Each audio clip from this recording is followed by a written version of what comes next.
ఉంటుంది. ఓకే గురుగారు, ఇప్పుడు ఈ నాగ సంబంధిత దోషాల గురించి వైవాహిక జీవితం అంటే పెళ్ళైన వాళ్ళు అయితే పెళ్లి తర్వాత ప్రాబ్లమ్స్ వస్తాయి. అవునమ్మా. అంటే ఇప్పుడు మన పూర్వీకులు ఇదివరకు పొలాలకు వెళ్లే వాళ్ళు అనుకోకుండా చాలా రకాల పాములు చంపేవాళ్ళు.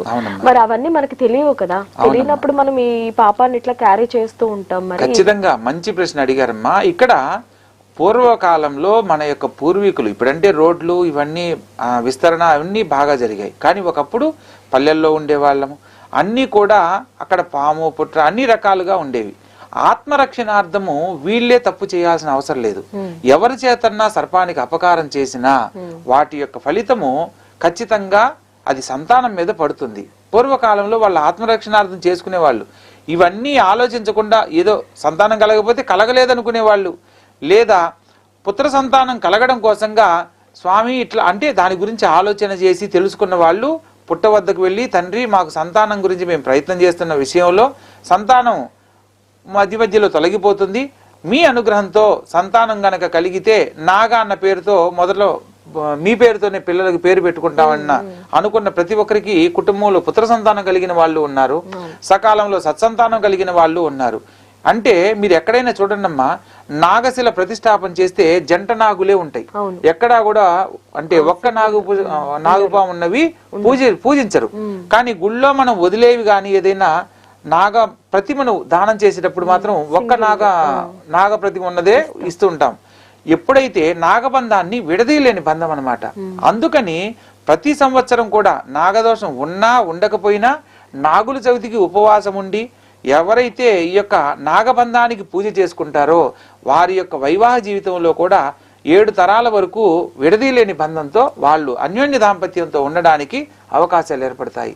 అన్యోన్య దాంపత్యం ఏర్పడినప్పుడు సత్సంతానం కలుగుతారు. దానివల్ల కలిగే సంతానం వల్ల ఉన్నతమైన జీవితాన్ని పొందడానికి కూడా అవకాశం ఉంటుంది. కాబట్టి వంశాభివృద్ధి జరగాలి అంటే ప్రత్యేకంగా నాగదోషం ఉన్నవాళ్ళు వివరంగా తెలుసుకొని వారి యొక్క భవిష్యత్తు గురించి ఈ యొక్క సర్పదోష నివారణకు సంబంధించి ఎవరు పరిహారం చేసుకుంటారో వారి జీవితాలలో దోషాలు లేని జీవితాన్ని పొందడమే కాకుండా సకాలంలో సత్సంతానము, అది పుత్ర సంతానం దైవానుగ్రహం కలిగిన విష్ణు సంబంధమైన నామంతో జన్మించే విధంగా భగవంతుడు మనకు అనుగ్రహింపజేశాడు. సో మనం తెలుసుకునే విధానాన్ని బట్టి ఆచరించినట్లయితే ఖచ్చితంగా అటువంటి ఎవరైతే కళ్యాణమైన తర్వాత పుత్ర సంతానం కోసం ప్రయత్నం చేస్తున్నారో ప్రతి ఒక్క విషయంలో తెలుసుకునే అవకాశం ఉంటుంది. కాబట్టి మీకు మీ జాతకాలలో అటువంటి సందేహాలు గనక ఉన్నట్లయితే కింద స్క్రోల్ అవుతున్న నా నెంబర్కు నేరుగా కాల్ చేసి వివరంగా తెలుసుకునే ప్రయత్నం చేయండి. తప్పకుండా ప్రతి ఒక్క వివరణ తెలియజేస్తాను.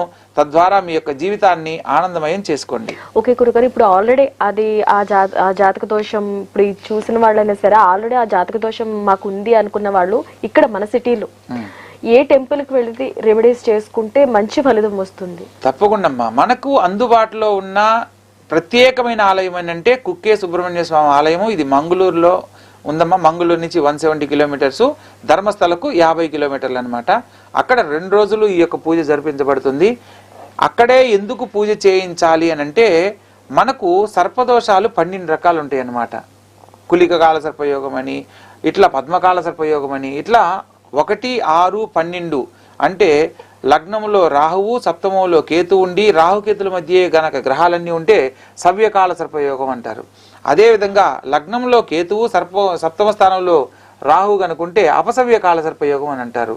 అలాగా 6, 8 స్థానాల్లో గనక ఈ యొక్క గ్రహాలు గనక ఉన్నట్లయితే దాన్ని 6వ స్థానానికి సంబంధించిన కులికకాల సర్పయోగం అంటారు. వీటి వల్ల విశేషమైన దోషాలు ఉంటాయి.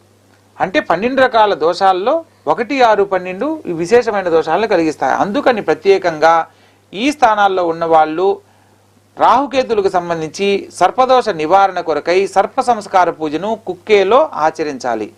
అదేవిధంగా ఉజ్జయినిలో మంగళనాథ్ టెంపుల్లో కూడా దీన్ని విశేషమైన పూజలతో ఆరాధించడము, శాశ్వత కళ్యాణ దోష పరిహార పూజ జరిపించడము జరుగుతుంది.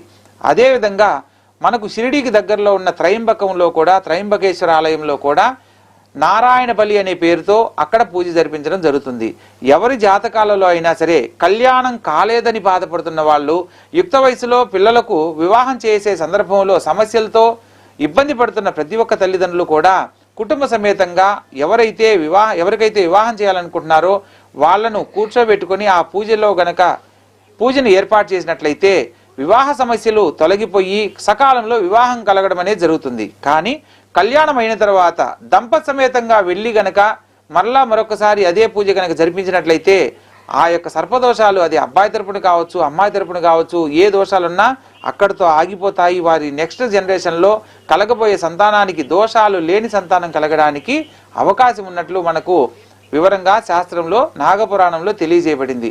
ప్రత్యేకంగా మానసాదేవిని ప్రతినిత్యము ఎవరు ఆరాధించినా వారి కుటుంబాలలో మేము గురువుగారు మేము అంత దూరం వెళ్ళలేము అని అనుకున్న వాళ్ళందరికీ కూడా మానసాదేవిని ఆరాధించిన ఫలితంగా ఆ దోషాలు తొలగిపోతాయి. సమస్య ఇబ్బంది పెట్టకుండా సకాలంలో జరగాల్సిన శుభ కార్యక్రమాలు జరగడానికి అవకాశం కల్పించబడుతుంది. ఓకే గురుగారు, మన మరో కలర్తో మాట్లాడదాం. హలో.